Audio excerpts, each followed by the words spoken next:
পৃষ্ঠপোষকতার অভাবে বন্ধ হয়ে আছে নেত্রকোনার দুর্গাপুরের ঐতিহ্যবাহী বিরিশিরি তাঁত শিল্প। ১৯৭৬ সালে শুরু হলেও আর্থিক অসচ্ছলতার কারণে প্রায় এক দশক ধরে বন্ধ প্রতিষ্ঠানটি। কর্ম হারিয়েছেন ক্ষুদ্র নৃগোষ্ঠীর নারী কর্মীরা। সম্প্রতি এলাকাটি পরিদর্শন করে তাঁত শিল্প পুনরুজ্জীবিত করার আশ্বাস দিয়েছেন সংসদের ভারপ্রাপ্ত স্পিকার। নেত্রকোনা প্রতিনিধি মনোরঞ্জন সরকারের তথ্য ভিডিওতে আরো জানাচ্ছেন মাসুম আলিসা।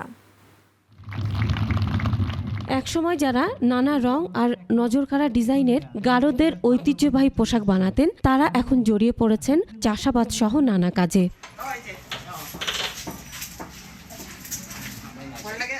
উদ্যোক্তারা জানান, পৃষ্ঠপোষকতার অভাব ও আর্থিক সংকট সহ নানা জটিলতায় প্রায় এক দশক ধরে বন্ধ প্রতিষ্ঠানটি। নষ্ট হয়ে গেছে যন্ত্রপাতিও। আদিবাসীদের একটিমাত্র প্রতিষ্ঠান এই বহুমুখী তাঁত কেন্দ্র, এটা আগে খুব চলতো।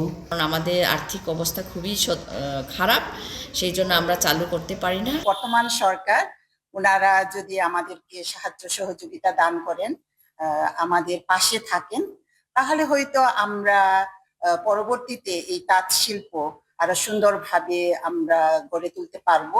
স্থানীয়রা বলছেন, একসময় গারোদের ঐতিহ্যবাহী দকমান্দা, ওড়না ও গামছা মূল পোশাক ছিল বিরিশিরি এলাকায় ঘুরতে আসা পর্যটকদের প্রধান আকর্ষণ। তাঁতকে আধুনিক শিল্পে রূপান্তর করতে একযোগে কাজ করতেন গারো নারীরা। শিল্পটি নতুনভাবে তৈরি হলে স্থানীয় চাহিদা মিটিয়ে বিদেশেও পোশাক রপ্তানি সম্ভব বলে জানান তারা। দুর্গাপুরে আসলেই আমরা বাঙালি গারো হিন্দু তাঁত শিল্প নিয়ে তারপরে হলো আমরা বাড়িতে যাইতাম। তাঁতের যে ঘরটি আছে এটা ভগ্নপ্রায়, এটার কোনো যত্ন নেই। মানুষের কর্মসংস্থানের সুযোগের প্রয়োজনেই এই তাঁত শিল্প গড়ে ওঠা প্রয়োজন। আধুনিক তাঁত শিল্প প্রচলিত আছে, সেই সকল এলাকা থেকে ট্রেনার এনে যে সকল লোকজন এর সাথে পূর্বে জড়িত ছিলেন তাদের ট্রেনিং এর ব্যবস্থা করা।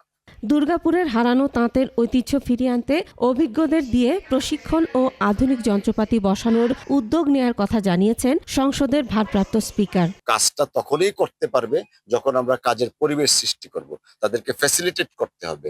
শুধুমাত্র গারোদের নিজস্ব ড্রেসটাই না, আমি চাই এখান থেকে তাঁত শাড়ি, তাঁত শিল্পের অনেক কিছু যেন তৈরি হয়, যাতে এটা আমরা ঢাকা সহ অনেক জায়গায় রপ্তানি করতে পারি। বিরিশিরি তাঁত শিল্প প্রতিষ্ঠানটিতে 22টি মেশিন রয়েছে। মাসুম আলিসা, ডেস্ক রিপোর্ট, একুশে টেলিভিশন।